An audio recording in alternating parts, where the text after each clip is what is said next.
Hey, Big Blue Banter listener. Would you like an extra $500? That's a lot of cash. Go to bluewirepods.com/survey and complete the Blue Wire audience survey about you and your podcast listening habits for a chance to win a $500 gift card. This survey will help create a better advertising experience for audiences and, in turn, help this show. That's bluewirepods.com/survey, where all you have to do is answer some simple questions for a chance to win $500. Make sure to read the full terms and disclaimer, plus complete the survey for a chance to win. bluewirepods.com/survey. The link is also in the show notes of this episode. Welcome back. It's the Big Blue Banter, New York Giants football podcast. I'm Dan Schneider, joined as always my co-host Nick Filato. We are almost here at week 1 of the 2024 NFL regular season. There's a lot of doubters of the New York football Giants. There are reasons to be skeptical, but I don't think everyone has looked at the bull case for this football team heading into 2024 from a roster standpoint, from a coaching standpoint, and from the standpoint of they found 6 wins last year with basically the worst case scenario. And with that all said, today we are going to look at the bull case for the New York Giants. We are going to break down the best case scenario for the Giants defense in 2024. We will go position by position. We'll talk players. We'll get into nitty gritty. We'll talk scheme. If you listen to us do this podcast on the offense earlier, you're going to get something very similar on the defense side of the ball. So if you enjoyed that, do us a favor. Hit the like button right now. Click it. Use your hand. Take your finger. Go over to the mouse. And look, when I say it like this, it's not because I'm trying to be patronizing, even though, goddamn, does it sound patronizing as I play it back in my head. I'm just trying to reiterate the importance of you clicking that like button for us. It's annoying for me to ask this every time. I understand that. I'm trying to turn this into a bit, and Nick using sound effects will hopefully help that. Because guess what? Bits, they can be annoying, but they can also be memorable. And I want this to be something that's memorable. I want you to think when you're watching this podcast on YouTube, I want you to think I have to click the like button because I like these guys and I like the free content they're giving me and I support them and I want them to grow and I want them to keep doing this for the days that will come when the Giants are good. Because I can guarantee your ass when the Giants are a consistently good football team, this is going to be a fucking phenomenally fun. And I apologize for that, Nick, mostly because he's doing the editing, but hopefully we can just let that fly or something and let it continue to roll on. I don't know. That's up to him. I heard my recent rant on Gettleman. It got bleeped out, which was the right thing to do. Looking back, can't let all those fly. Maybe one an episode every 4 is fine. But look, when they're a damn good football team, damn is a fine word to use these days in 2024. When they're a damn good football team, this is going to be fun to watch. Like it's going to be a lot of fun. It's going to be a point, I hope, where I am. I'm a little bullish on my own pod, but I'm hoping we can turn it into appointment listening. So that was a long rant, but I need you guys to help us out here. Hit the like button, subscribe, and then we'll continue with the content. So, Nick, transitioning into what we're doing today, bull case, the best case scenario for this New York Giants defense, where does it start for you? It starts on the defensive line. That is the strength probably of the team. The best position group is the defensive line. You group the edges in with the defensive tackles. It's Dexter Lawrence. It's Brian Burns. It's Kayvon Thibodeaux. It's the Giants offense allowing the Giants defense to actually pass rush late in games, pin their ears back, and just go. And it's stunts, it's twists from Shane Bowen. It's exotic pressure packages, maybe not sending 5 and 6 every time. Use some simulated pressures and some creepers. Drop Kayvon Thibodeaux off into coverage once in a while and send Drew Phillips. Confuse the offensive protection. But the catalyst of this defense is Dexter Lawrence and Brian Burns. And I think how you align these two players. You can use Dexter Lawrence as a 3 technique with Brian Burns way out wide, or Dexter Lawrence as a 4-eye on the inside shoulder of the offensive tackle with Brian Burns way out wide. You're going to force that guard to set against Dexter Lawrence and that tackle to kick all the way out against an athlete like Brian Burns. It's going to put a lot of protection packages in a bind. You're going to see some tight end usage. You're going to see some running back usage allocated just to that, which essentially removes them as a primary receiving threat. They could still be a check down. So I think what Shane Bowen does with those two players specifically is the primary thing I'm looking for. And I think it's realistic, or if this is a ceiling episode, both of those guys get double-digit sacks. Let's go with that. Both Dexter Lawrence, Brian Burns get double-digit sacks. Kayvon Thibodeaux gets 8+ sacks. So you're talking about 28 sacks alone if they each got 10 between those three. And I still think ceiling wise, it could even be higher with those three if the Giants are in the game scripts that can allow these players to flourish. I don't think you're too far off there. I think the ceiling is 30 combined, at least from those three, if what you said is true. And that's where it really starts. Now, I'll start by saying this. You think about the past. The past Giants, best teams that they've had in this franchise history, have been dominant on the defensive front. Even the 2011 team that was 30th in defense got healthy for the postseason, and the pass rush became a major factor again. Now, with that said, number one thing by far is what you said, which is, can this offense keep the defense in a position where they can make these game-changing plays? Because even if you look back, we're going to go back to 2022 for this point, Nick, but even if you look back just to 2023, Kayvon Thibodeau taking over that Jets game because the Giants gave him opportunities to take over that Jets game. I understand the tackle play was whatever with the Jets, but that's going to happen in the NFL. You're going to face some bad tackles, and Thibodeau is going to get a lot of one-on-ones this year with Burns and Dexter Lawrence on the defensive line, which is a point we're going to make coming up. But look, that game he dominated because the Giants were in the game the whole time. They were winning at times in that game. There were a lot of opportunities. You go back to 2022, the Washington football game, the second Washington football game. Giants won that game because of a Kayvon Thibodeau play. You go back to the Baltimore game. It can be argued the Giants won that game because of a Kayvon Thibodeau play. And that's all Kayvon Thibodeau, who's now their 1A or their 2 pass rusher in more reality, because Brian Burns is that goddamn special. Damn it, I did it again. I used GD, which is not always viewed as a curse, but some people don't like it. And I don't want to offend those people. But what I'm saying, Nick, here is, look, Brian Burns is a special talent. The spin move he put against Houston in the preseason, but not just that, dude. The film, the Florida State tape that me and you loved about him, that made him, like, we were high on him as a prospect based on that tape. Converted over to Carolina. Freshman, dude. I loved him when he was a freshman. Watching freshman, you saw that. That was special, and you could see it right away. And I like what he does in a run game, too. But then you look at the Carolina Panthers tape as well. So now Thibodeau's a 2 guy. So if that number one thing comes true, Nick, if that offense can keep the Giants with a lead or tied for a lot of games, one of those two things, positive game script, that's when this defensive line becomes what you said to start, which is the best unit on this team. Hands down, receiver, quarterback, DB, whatever. This is the unit that can be the difference in them being a winning football team. Realistic ceiling over under on sacks with those three. So it's a little odd because usually ceiling doesn't mean there's going to be an over. So go with a number that you think would be in the upper echelon of their realistic ceiling. Can you give me sack numbers for the past 2 seasons? If you can do that while I'll filibuster, I'll get you my guess. But while Nick does that and gets me some sack numbers from the Giants for 2020. I mean, I can just come up with them off the top of my head. It's ballpark, but yes, Brian Burns has hovered around 9 and he's had double digits once. I was thinking more so for the total Giants defense. Gotcha. Yeah, I just want to get an idea of that before I make my guess. But I'll say this when it comes to the defensive line and the impact they're going to make. Dexter Lawrence last year, you could look at these numbers. I think Warren Sharp's tweeted them out and a few others tweeted out. The amount of pressures that Dexter Lawrence got as a nose tackle last year was about 40 more than any defensive tackle, any nose tackle, any interior defensive lineman in the NFL. He was essentially a cheat code when Dexter Lawrence was lined up over a center. He would get immediate pressure, and he would do it often. And that changed the entire defense for the Giants. It was more impactful in 2022 because the Giants were a good team and they were in games. But again, if the Giants offense can do their part of the job, now you got Dexter Lawrence doing what he was doing. You also have Brian Burns. You also have Kayvon Thibodeau coming into his 3rd year. I feel like Kayvon Thibodeau's looked a little bit different in training camp. Nick, do you have those numbers now? I do, but it's crazy when you think about it because the Giants surrendered 85 sacks according to StatMuse. And they had 34 sacks last season. And I believe they had 34 in 2022 as well, if I'm not mistaken. So they've been hovering around that 34 mark.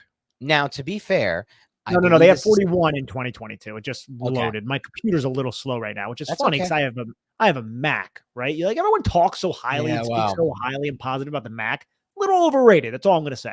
You might want to stop exploring sites that begin with the letter X before typing it into. Yeah, right.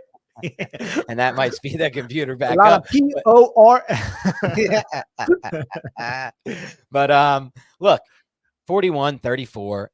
The fact of the matter is the Giants, and you could see this stat. I think, again, this is another sharp football stat.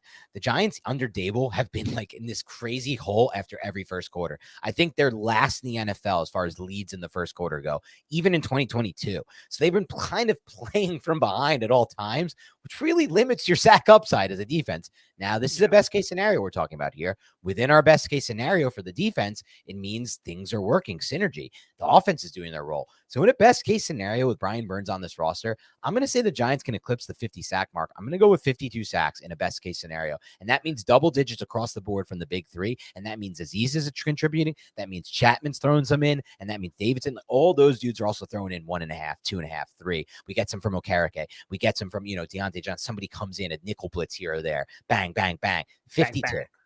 All right. So what about just for those three then? Okay. Just for those three combined or each? Combined. Just for those three combined, I am going to go with 43. Whoa, geez, yeah. No, that doesn't make sense. How could I do 52 and 43? Because then it would mean only 9 for the rest of the Giants defense, which seems what? I mean, crazier things have happened, but I was thinking like 31, 32. Because again, it's not quite the ceiling, but it's a realistic upper echelon towards the ceiling. I know I'm getting very specific right now. I want to say, like, okay, so you know what? I take it back. Because if I'm going to say 52 and 43, it means the Giants are basically a 12 or 13 win football team. If they're only a 10 or a 9 or 11, which is probably, I don't want to say it, but kind of their ceiling, if we're being realistic and not Homer fans, which is okay to be, then it's probably 42 overall and about 31, 32, 33, I think. You need more leads to get into that 50 range. Yeah. No, I 100% agree, man. But, and you also need your secondary to hold up. And with that, just because we haven't officially acknowledged it on the podcast, the Giants did sign Adori Jackson back. Were you surprised by that at all, Dan? Not only was I not surprised, the part that surprised me more was the negative reaction to it from parts of the fan base. Yeah. I feel like we're at a point here, Nick, where there are just parts of this fan base that are just going to be negative about everything. And I understand that. So I'm not blaming them because it's been really freaking bad to be a fan of this team. And at the same time, to their credit, these people who are always negative about everything, two things are working in their favor. One, Adori was not good on tape in 2023.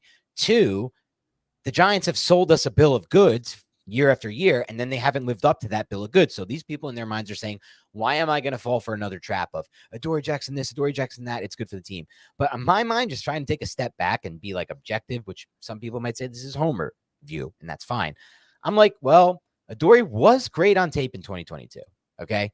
He's only 1 year removed from tape that me and you broke down week after week. And we're like, this dude's smooth in coverage. This dude's actually putting effort into the run game. Last year, it was a different story. Guess what also happened last year? He was going into a contract year on a team that was dead in the water and a defensive coordinator who was not on the same page with the head coach and ultimately got, I don't want to call it fired, just walked out on the team. I don't know what that end of that wink, what officially, technically what that was.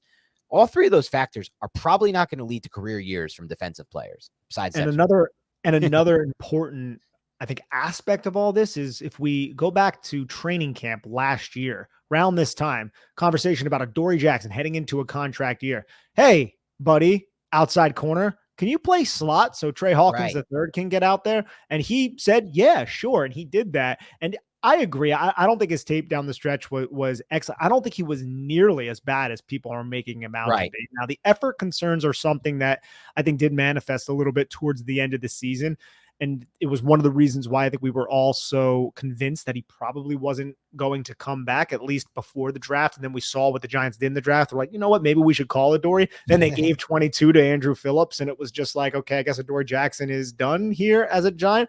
But ultimately, and I want to say you said this last week, Dan, you're like, oh yeah, maybe we should bring Adori Jackson back. And then this week it ends up happening. And I'm happy about it because I was talking to somebody on Twitter about it. And look, I'm not acting, and I don't think anybody's acting like he is Patrick Surtain or the shutdown cornerback, but you're going to sit here and try to convince me that he's not an upgrade over Trey Hawkins III.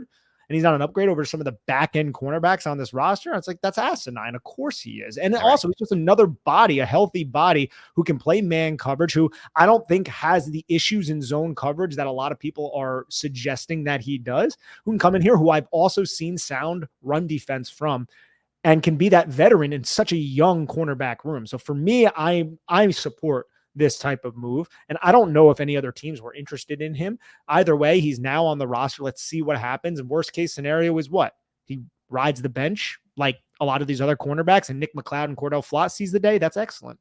Right. And, I appreciate you calling that out, Nick, because I was like listening back to a couple of our pods this weekend, and I heard like 16 hours before he signed with the Giants. Like I called that out, and I essentially said, if I'm him, I'm not going to sign before training camp because I just am too at that stage of my career. I don't need to grind through a grueling training camp, especially if I'm going to ultimately end up signing with the team I've already been on. I don't need to be there for training camp at that point as a vet. Now it's a new system, you could say, but he's played in this system before, which by the way, they interviewed him yesterday, Giants in-house guys. And, he said that he's like, part of why I like this is I know this system with Shane Bowen. I'm coming into it. It helps me from my transition from going from, not being in a training camp and not being in preseason, which doesn't matter anymore anyway for vets because they don't play, and going right into the game. Now, I don't know if he'll play week 1, but he'll be there week 2 for sure. And like you said, Nick, there's a baseline level that Adori Jackson provides from us.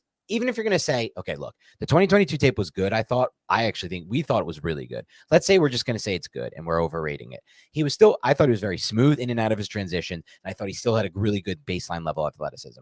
But taking all that away, Nick, even if you're going to say the negative case of this, which is he's an older player, he's less healthy, he's maybe not the same athlete he was, Nick. If you're going to accept all three of those things, what he still has, no matter what you take away from an athleticism standpoint, is the savvy, the reps, and the understanding of coverages, space, and where to be. And that's not something you can definitely say about Cordell Flatt. That's not something you can definitely say about Nick McCloud. That's not something you can definitely say about Trey Hawkins. That is something you can definitely say about Adori Jackson. And we always talk about this every year, dude. We talk about the baseline, the bar that you have to get over just to be an NFL corner, just to be someone you could put on the field and not get torched every play. And it's such a high bar. That's why you see so many busts in round 2, busts in round 1, busts in round 3 at the corner position, because it's a freaking hard position to play. But I know that he can get to that baseline level from a savvy standpoint. And that's something that, again, no one has on this roster outside of, I guess, Deontay Banks, who doesn't even have the reps either.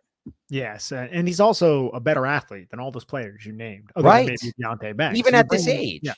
Even, he's not like 32. He's that old. He's 28 years old. So for me, it's a no-brainer to bring him along because I haven't seen the official details on the contract. I'm imagining it's not that lucrative. So as long as it's not, then it is a no-brainer. If the Giants sat there and gave him a ton, then yeah, maybe I'll have something else to say. But I don't even think the conversation, Nick, though, is if it's a no-brainer or not. I think me and you both know it's a no-brainer. I think, to be quite honest, anyone who's arguing elsewise are just flat out wrong. And I'm willing to admit when I'm wrong too. So if I'm wrong about that, you can come back and tell me I was wrong about it. Don't care. Like, let me know. And that's fine.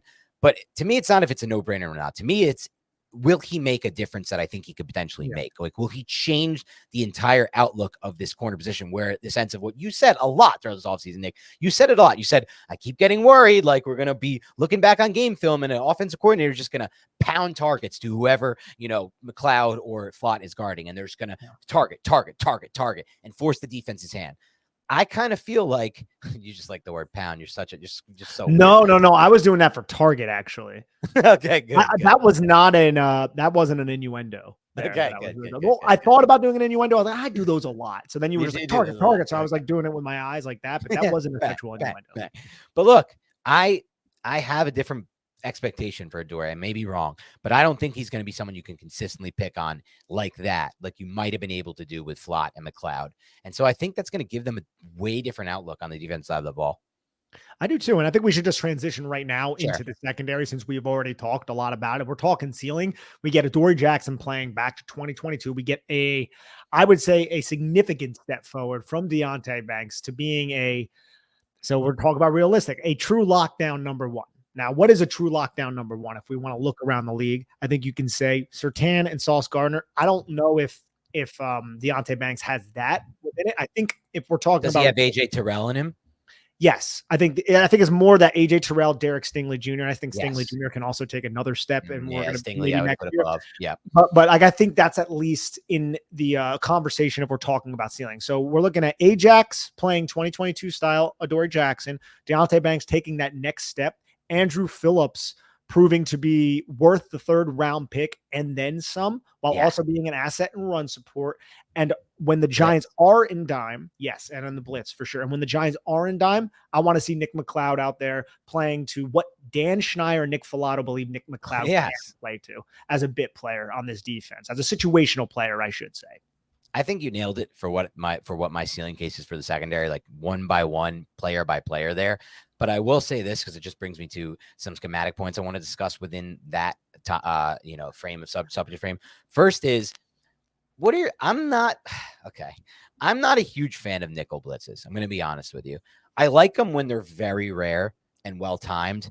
But I think a lot of the time they're a waste of a player on the defense side of the ball, because these good quarterbacks are just processing things so fast that it's just a kind of, you're just taking somebody out of the play. What are your thoughts on nickel blitzes? Because I've seen a lot through the years just be wasted players. So I like nickel blitzes. So you could talk a lot about this.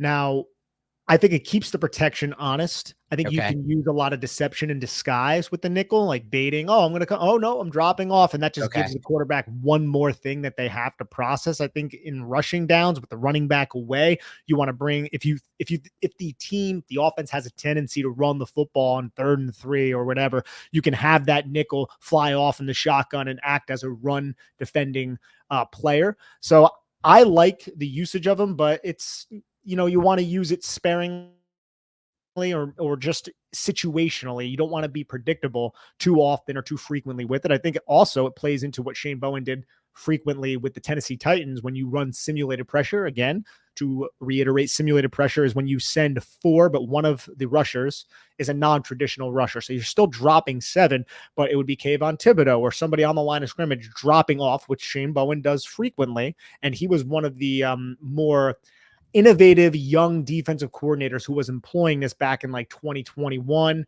because he's a disciple of Dick LeBeau. I don't know if he ever actually coached under Dick LeBeau. I'm not sure if he was on staff with that. I think people suggested that he was, but I looked and either way, Dick LeBeau used a lot of simulated pressures, and Dick LeBeau is the famous defensive coordinator from the Pittsburgh Steelers. Shane Bowen game, he used that as well. And it just allows you to disguise where you're coming from while blitzing, while not allocating an extra guy, right? And it can also take advantage of the protection depending on what the offensive protection is, how it's schemed up, if it's going to be 5-man, 6-man. So I like nickel blitzes, but it's like anything, dude. You don't want to be predictable with it. You don't want to use it too much. And I think Andrew Phillips, though, he's instantaneous, man. He's very quick.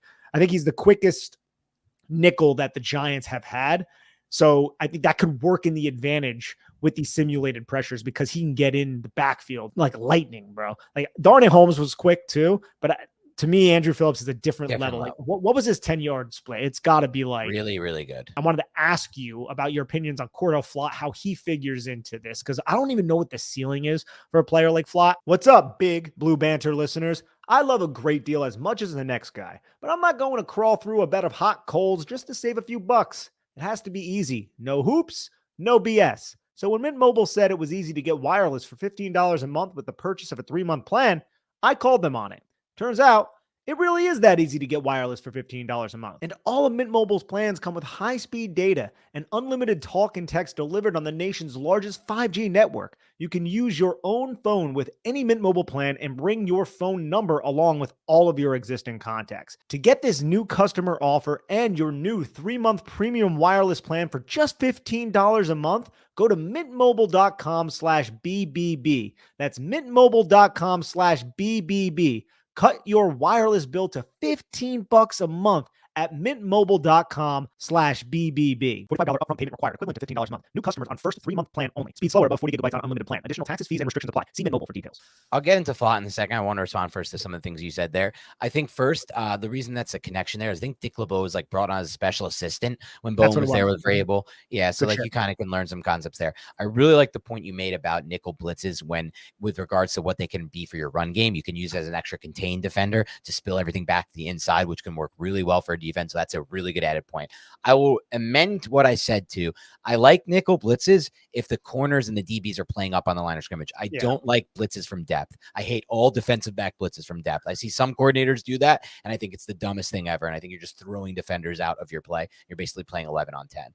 one more thing on the nickel blitz is that I think can work into the Giants' favor. The Giants have two safeties right now that you and I really trust and appreciate their eyes and how quick they are, how quick they decipher what they see, in Danne Belton and Tyler Nuen. And when you nickel blitz, usually you're going to put a safety over the top if it is man coverage, or you could even do this in zone and have that safety buzz down. By buzz, I mean just go towards the line of scrimmage. So you nickel blitz, you show that blitz, you act like you can throw hot. The quarterback can throw hot. And then you have Tyler Nuen or Danne Belton baiting that, right? Just waiting for that. And they jump that route. It would probably it's going to be easy to pick up if you're playing against an advanced quarterback, but against a younger quarterback, that mistake could be baited. That can lead to like a pick six. So that's another aspect of the nickel blitz that I think can be exploited by Shane Bowen in the defense against more younger quarterbacks. I'm going to touch on the Flatt thing, and then you can respond to it if you have some more on that. But I want to I don't want to lose this. I have a question I want to ask you that's going to lead the rest of this defensive back conversation before we get into the safety. So there's three big things there. Starting with the Flatt thing, when you evaluate a prospect, you're going to have film, you're going to have a projection. And sometimes that projection is not going to get realized. Evan Neal is a great example of that. And this happens over and over in the NFL. So far, Flatt has not come close to realizing any of the projection that I had for him as a young, lengthy player who impressed me from one standpoint and the standpoint that matters most to me. And it seems to be working with DJ Turner, who looked phenomenal with the Bengals. It's click and close ability, and he did not have anywhere near Turner's click and close ability. Let me make that clear. But he showed flashes at LSU of being able to play in space and then close down and break on those. And when the receiver gets into his break, that to me is like the key point of an NFL play in the passing game. It's like, can the DB transition to where that receiver is? Or is the receiver better and smoother at transitioning and getting himself to the catch point? And Flatt showed me signs of that and flashes of it. He hasn't shown me it yet at the NFL level. So part of me wants to say ceiling case, bull case, best case scenario, Flatt fits this Bowen system better because he'll be used more off coverage. The other part of me says the realistic side of this is Flatt may just be a third-round pick. And in the NFL, third-round picks are flipping a coin once and then flipping it again and timing those two together. That's really your percentage. It's not the 50-50. It's 50-50 times 50-50, which I don't know where that gets you, but it's a low percentage. And that's how I feel about these days about third-round DBs. Yeah, and we're going to get to what you were saying. The one thing I'll say with Flatt is I'm perfectly willing to say this is your year to prove something, to live up to that third-round pick. There's still opportunity, even though the Giants added Adori Jackson. And you could say that the injury to Cordell Flatt may have prompted the Giants to add Adori Jackson. But anybody who watched training camp is going to come out here and say, there's a reason. There's another reason why they added Adori Jackson. Yeah. And it wasn't just the injury to Flatt. Yeah, Flatt was struggling in training camp. Yeah. He really was. To be fair, there were times he was matched up against Malik Neighbors. That's not, but again, you're going to face those be matched up against CeeDee Lamb and Devontae Smith and all that. Yeah. Right. Exactly. And some of these teams have a great second receiver like Devontae, like that. So that's the issue. Devontae, by the way. Yeah. Devontae. Yeah, no. It's never Devontae. There's no Devontae has ever been actually pronounced Devonta.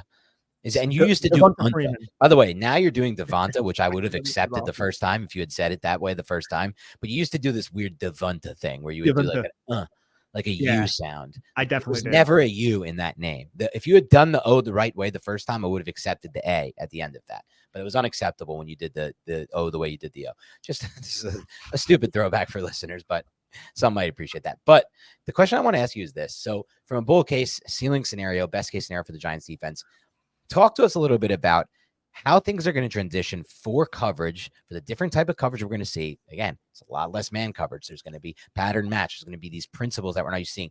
And what could that, if let's say everything hits, the ceiling hits, the communication is locked in, because we've seen this for these types of zone, like think of like a Fangio defense when it's really locked in. The players are playing together. I remember watching the in-season Miami Dolphins Hard Knocks last year, and there was an episode, like 4 or 5 episodes into it, where the DBs were eating dinner and they were talking to each other, and they were talking about the difference of week 1 in that system versus week 7 in a Fangio system from a communication standpoint. So talk to us about that and what that ceiling could be for the defensive coverage in general versus a man coverage scheme. Yeah, defensive coverage in general. Look, it's going to be too high. Split field coverages is going to be a lot of what you would call palms, quarters. It's like a cover 4, but it's match, right? So the defensive backs, they're reading the routes And whenever those routes are declared, say if it's a slant coming into somebody's zone, basically that zone coverage turns into man coverage and they stick on it. Now, if it's running across the field, you pass those coverages off. That's why it's very communicative, right? If they're running a slant and I'm the apex, if I'm the nickel defender and it's going towards where the mic is, where Bobby Okereke is, I'm going to push that receiver if there's another threat coming in my direction, say like a running back who is releasing out into the flat, right? So the communication is the big back thing. up real quick, Nick. Just to be clear, because I know we sometimes gloss over the stuff. When you're saying push, and obviously a lot of people know this, but you don't mean physically push. No. When I mean push is I am releasing my responsibility, who is in my zone, to the zone that is adjacent to me, the zone that is next to me. Limiting throwing windows in this type of system is the big deal. So a lot of this is based on where are the threats? Where are those offensive players? Where are they running their routes? And is there an eligible threat coming towards my zone? Or can I stay on the receiver who I'm initially against long enough to really pass him off to that adjacent zone, that adjacent match? And you're only doing this in like 2.5 seconds, right? So it all kind of just goes down to man coverage. That's for the quick game. Obviously, plays can be extended, but you just need all of these players to be on the same page to understand where all of those threats are, where all those eligible receivers are coming from, and to pass those things off, those receivers off in a timely manner. And that receiving zone defender understands when that player is coming into their zone and knows when to assume them. So those throwing windows between me passing and pushing a player off, they're very, very limited. So that's what we need when you are in those types of systems. But that's just that one specific coverage. There's so many rules within that coverage. I mean, you're going to play it differently if you're going up against a 3-by-1 team, a 3-by-1 nub team, which means a tight end who is attached in line on the line of scrimmage, a 2-by-2 team. So there's a bunch of different ways. Mm-hmm. And if you're an offense, you want to manipulate that. You're going to run fast 2s, fast 3s, fast 4s into those areas. Fast 4 is 3-by-1 set. You take the running back, you run them behind those 3 receivers right at the snap, and now you have to adjust to that player. And there's a bunch of rules built into that depending on the defensive call. But mainly it comes down to communication, vision, and then also just athletic ability and man coverage once that route is declared by the offensive player. And I'll say this as a broader point, as I let you get into some of the specifics, as you did a great job of doing right there, Nick. There's a reason why the majority of NFL teams are moving toward these kinds of defenses. And yes, we loved watching Wink Martindale. He was fun as a coordinator.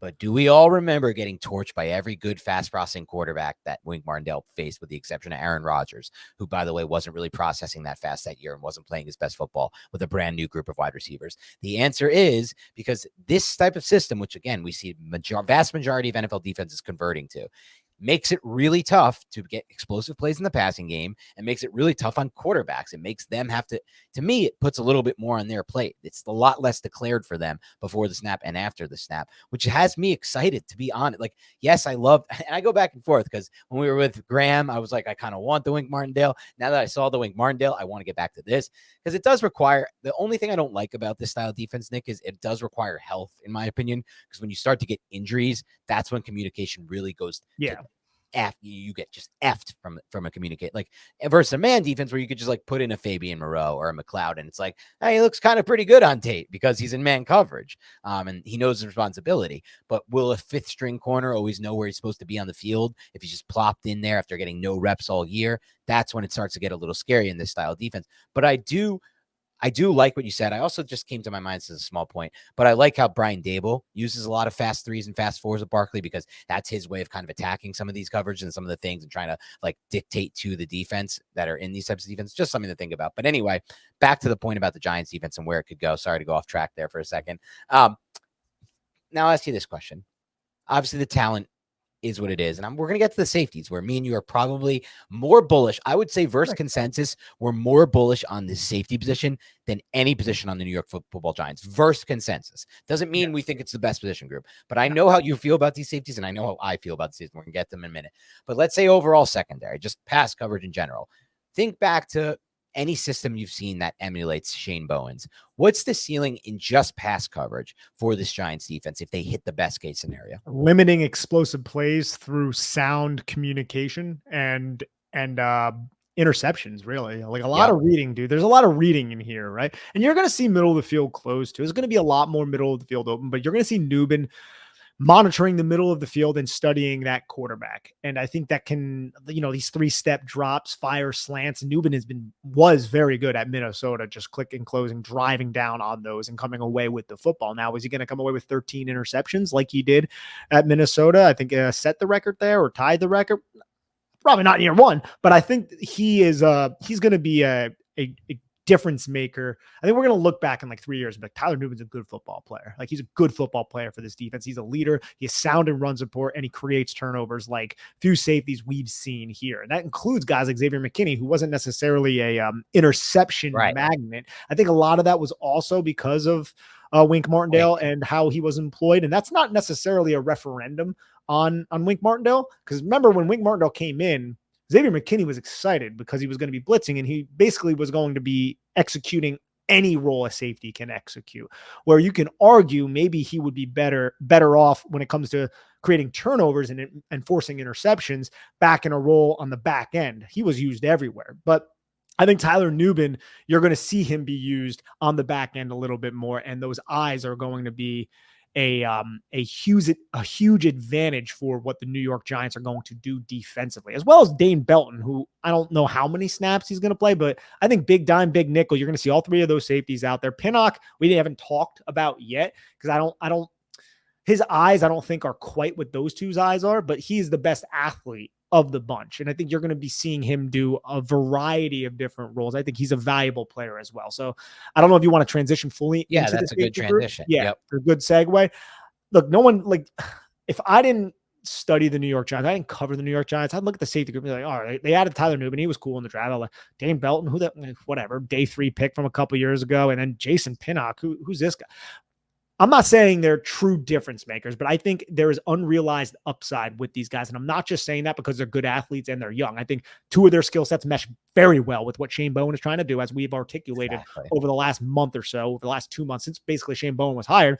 And then Jason Pinnock, I think you can really do whatever you want with Jason Pinnock because he is a true athlete. And if you just seen how the guy's built, he's built like an Adonis out there, bro. So I think that can also, his range and his physicality, if he can shore up and run support a little bit, it's a little bit wild into the tackle point. If you can shore up and run support a little bit, I think it can work wonders. And also, the guy the Giants just signed as well from the Green Bay Packers, he's another one who has very good eyes, very good patience, knows when to bait quarterbacks, when to react. I did a YouTube video on him. If you guys want to go check him out, Anthony Johnson Jr., but he's also another one who's a little bit wild into the tackle point. But as a fourth safety, that's an upgrade over Gio. That is an upgrade over Javarius Owens. And I think he could also factor into what Shane Bowen wants to do defensively.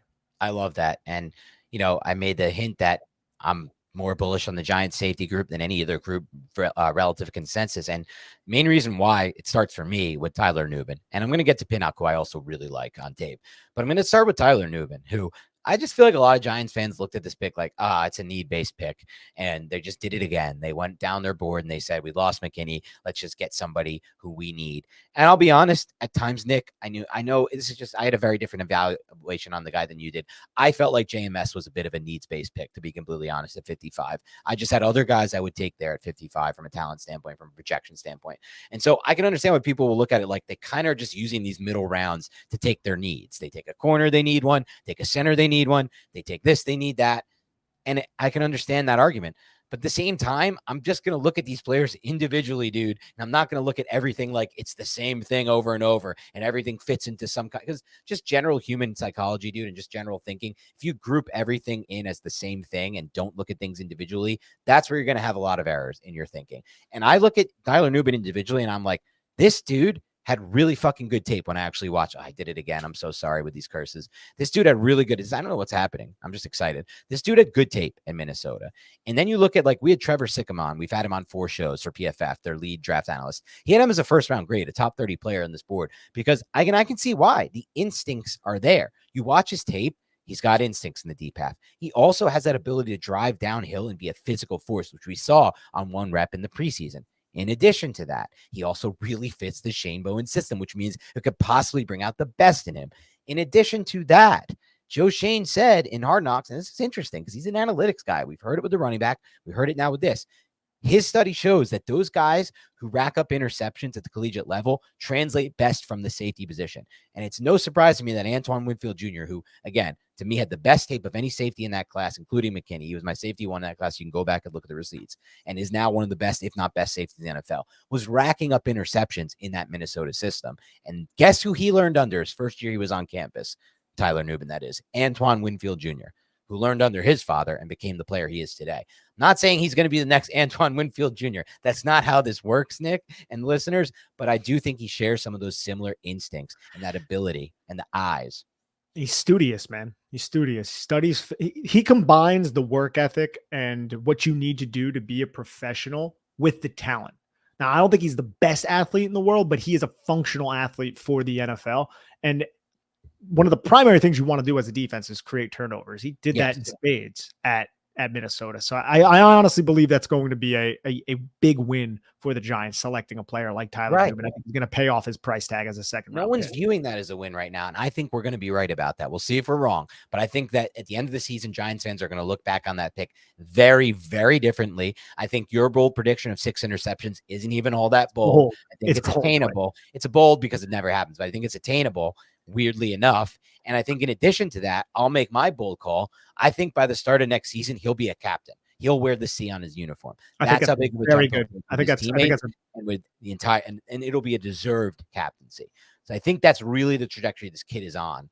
And I'm very high on him. Now I'll get to the other guy you said may not play a lot of snaps, and you might be right, but they may be valuable snaps. Danne Belton, man, throughout his first few years with the Giants, he's just been a magnet to the football. Some of that you could say is luck, though. Again, some guys tend to be around the football more than others, and it's hard to say it's luck when it repeats itself. And especially when he had those eyes at Iowa and he played good football at Iowa. I also feel like he is a great fit for this system. He wasn't drafted into this system, but I kind of feel like this is a better bet for him to develop as a football player and as a safety. We're going to get to Pinnock in a second, who's obviously above Belton on the depth chart. But I want to talk a little Belton first. Is it realistic for me to be excited about him this year? Yeah, it's certainly realistic to be excited about him for all the reasons we've said over the last, 4 months, 5 months or so. I think he's going to play more than 295 snaps, which is what he played last year. He played 400 in his rookie season back in 2022. I think we're looking at a player, say, health permitted, that Pinnock and Nuen don't miss a lot of games. I think Belton is in line to play like 600 snaps. I think he's going to be used. I don't think a safety is going to be playing every single snap like Xavier McKinney. I think there's going to be a little bit of a rotation between the three, but it's going to be mostly Nuen and mostly Pinnock. But Belton's going to factor in. And again, I think Anthony Johnson Jr. could factor into certain personnel packages. A lot of big dime. I don't know if we're going to be seeing a lot of quarter where it's like we're probably not going to see any, actually, like what we saw in 2022, where they were like, we don't want any of the linebackers on the football field, so we're just going to put defensive backs. It's 1st and 10 in the red zone against Green Bay. We're just going to use defensive backs. That was crazy. You remember that? Yeah. Yeah, with Okereke, you're not going to do that because Okereke is so versatile and a very underrated football player. I think in the NFL, very underrated in passing lanes too. Yeah, Okereke is good. We'll talk about him in a little bit, but no, I don't think it's unreasonable to believe that Belton could be a difference maker on this defense. I just don't know what that exactly looks like. And I think he needs to be, and he has been, I think he needs to be efficient with his snaps, meaning he has to have impact with a more limited amount of snaps. I think he'll receive more than he has, but he's not going to be playing like 1,000 snaps. And then he needs to be better in run support too. Sure. And those are all fair points and 100% objective assessments. I will say it's funny how things work themselves out, Nick. Like, Giants obviously were pretty damn high from a grade standpoint on Anthony Johnson last year in the draft, and they view him as a fit for this system. And he probably isn't here on this roster right now. And they probably feel like this could be another Pinnock type claim for them. He's probably not here on this roster, if not for the fact that Green Bay signed Xavier McKinney. So it's just like weird how that worked. They drafted like 2 or 3 safeties. And they drafted over him as well. Yep. Yeah, they drafted a bunch. And I wonder if a lot of that is value based because they seem to like him and they thought maybe they could sneak him through. And he has like good tape. Like watch the breakdown of Anthony Johnson Jr. You're going to see the missed tackles. You're going to be like, oh, but I think a lot of that's correctable because he has a mentality. There's some defensive backs where they don't really want to tackle. Like that's not it. He wants to kill people out there, right? But he's just wild when doing. It's kind of like Javarius Owens. Sorry, I didn't mean to cut you off. But doesn't that kind of remind you of watching Javarius Owens when we did his film study? I do. Yeah. Javarius Owens was also a little wild at Houston. They have a type. Tackling. Yeah, but this one, like, he's a much bigger and more physical player than Javarius Johnson. And I'm not talking necessarily about the size. I think Johnson Jr. is like 5'11", like 205 pounds. So he's like thick, but when he lays a hit, like you feel it. Like he really thick. You feel it when he lays a hit, though. He's a thick boy. I don't know what that was. Have you seen that? Boy, you a thick that dog? The video, that viral video. It's like a dog that looks like basically a bear. He's so fat. The dog's so fat. Like then there's just a guy in the background like, boy, you thick boy. You a thick boy. No, I have never seen that. Someone knows. Someone listener. I guarantee you. I hope a listener has seen this dog video with this fat dog that looks like a bear. And like, boy, you thick boy. I don't know. What kind of dog is it? Fat dog video. It's like might be a bulldog. Just say thick boy. Just type in thick boy, and you're probably gonna get it right away. Yeah, thick with multiple C's. I think it's on TikTok, something I do not use. No one does. Well, no one our age group does. I'm watching Nick listen to this video right now. It's a bad radio. Let's get back to the podcast. Did that come through or no? I don't think it came through. No. Oh, I was just playing it. That's definitely not a bulldog, though. I'll tell you that much. Okay. Well, as a bulldog owner, like, come on now. What is that dog then? What would you guess that was? I have no idea. It's not a bulldog. It looked like a chocolate lab or something. I'm not going to lie to you, and this is going to be so disrespectful. When I think of thick, fat dogs, I tend to think of bulldogs. No, I completely understand that. Yes. It's pretty disrespectful. Also, I'll say this, as far as Phoenix goes, he's not like most of the bulldogs I've met. Most of the bulldogs I've met are just kind of fat and lazy. Phoenix is just like thick and like a fullback, and he has energy. So he's not your typical... He's muscle bound. He is not your typical bulldog. So it's a very different, meeting Phoenix and hanging with Phoenix is very different than most of the bulldogs. And this is going to sound very offensive to those of you who have kind of the lazy-ish type bulldogs. I'm sure the owners know that though. Like, yes, that's what they like. Yeah. Yes. No disrespect to them. They just, I know a bulldog. Shout out Scott Yanofsky. He doesn't listen to this podcast, but he's going to like this. Homer is his name, like Homer Simpson. And this guy couldn't be more like reminiscent of Homer Simpson. This dog does not go on walks. The most he'll do is go out into the backyard for a second. And just every time I'm at that house, he's just laying there. There's no movement from that dog. It is a wild life, and I just don't understand it. But back to the show, back to the podcast. Let's transition to the linebackers. That's the last unit. And then I want to wrap up by talking the ceiling of Shane Bowen as a coordinator. That's an interesting one. But because that's a big one. Let's talk linebackers here. Where do you want to start there? Bobby Okereke, look, I think he performs. I think you can make an argument that he plays like a top 6 linebacker, maybe. I think there's at least an argument there for that. Now, there's a lot of good linebackers, Roquan Smith, Fred Warner, but he's a difference maker, played every single snap on the defense last year. So if we're going to talk ceiling with him, is he plays every single snap, again, for the defense. He stays healthy. He's the leader, the green dot wearer of the defense, calls the plays, relays everything, makes the adjustments. All of that is things that we've already seen from Bobby Okereke. So he just maintains that level while being healthy, while also using his length to disrupt passing lanes and be everywhere in the run game, which is kind of what we saw last season. So if we could just get another season of what we saw in 2023 and then maybe a little bit more, that could be a ceiling that would satiate me when it comes to Bobby Okereke, because I believe he is underrated in the general NFL world. I would say this. Any good football player on film for the Giants over the last 4 or 5 years is going to be underrated consensus-wise in the NFL, because nobody watches Giants tape and everybody kind of thinks that we stink as a team and as a unit. So you're going to see some guys like that, and Bobby Okereke is one of them. When we become one of these Chiefs-type teams, we won't have these same kind of talks of like, this guy's so underrated, because they're going to get their love and they're going to get their glory. But as far as Bobby Okereke goes, the ceiling for me in the best-case scenario is this, Nick.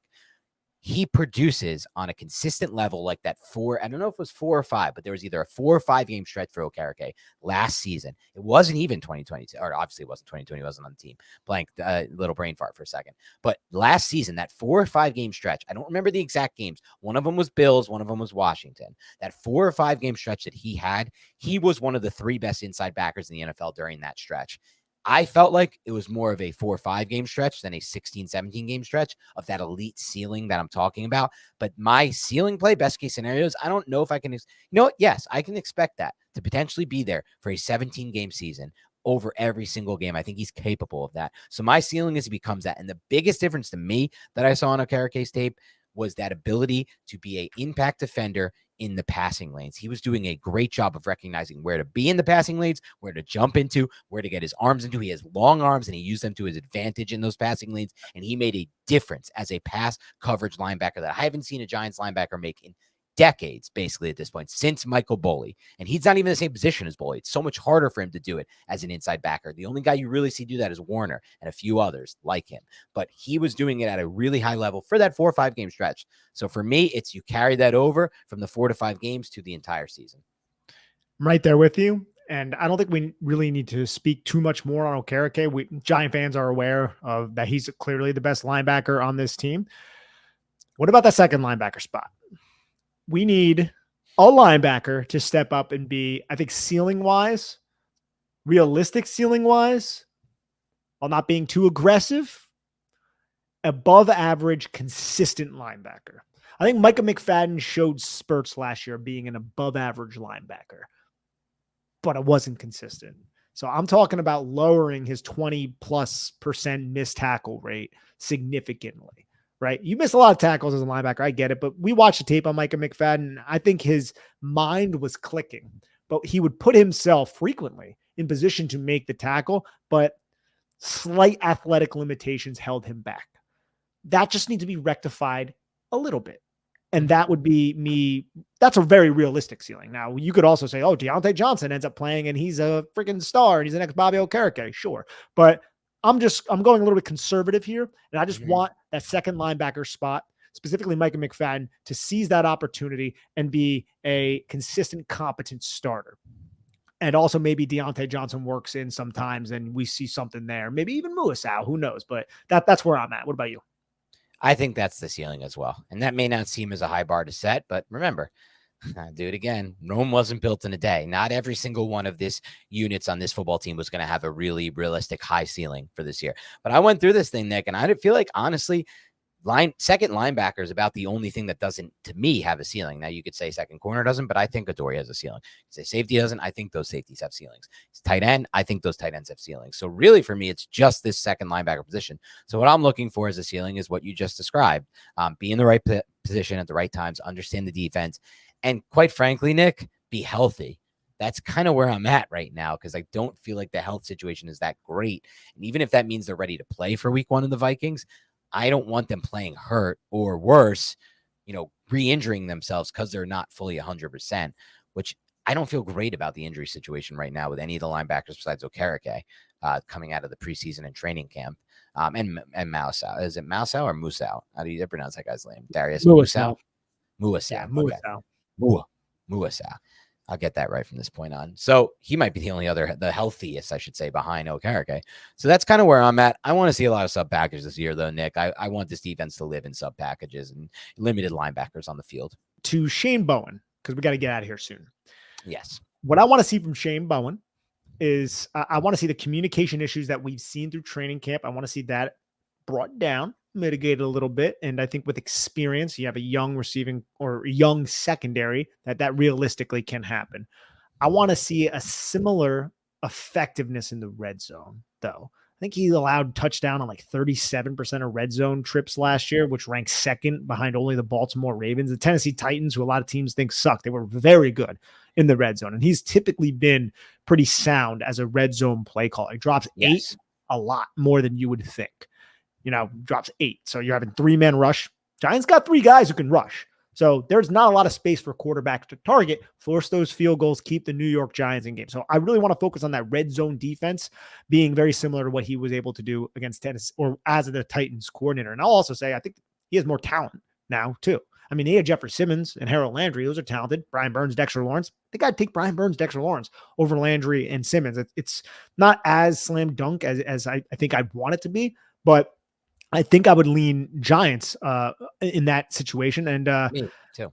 Yeah, you too. And then also just create turnovers and pressure with the 4-man rush. And I think I mentioned it maybe last podcast, or maybe it was earlier this podcast. It's been so long. How you align Dexter Lawrence and Brian Burns to set up one-on-ones for Kayvon Thibodeau and Brian Burns themselves to dictate the protection for the offense, dictate to the offense with your star pass rushers, 2 of them on the same side, then allow Kayvon to feast with one-on-one on the other side. I think you can get really creative to help the defense generate pressure with how you align these players. What about you? Yeah, I think it starts for me with, look, Shane Bowen, to me, has more talent to work with than he had with the Titans because there's more talent in the secondary, and he never had a linebacker like Okereke's level. And at his best, what he did was get off the field on third downs and get off the field in the red zone. That was what he did. No, three things. Get off the field on third down, get off the field in the red zone, and stop the run via his scheme. Those were three things that Shane Bowen did that if he can bring over to the Giants are going to make this a good football team.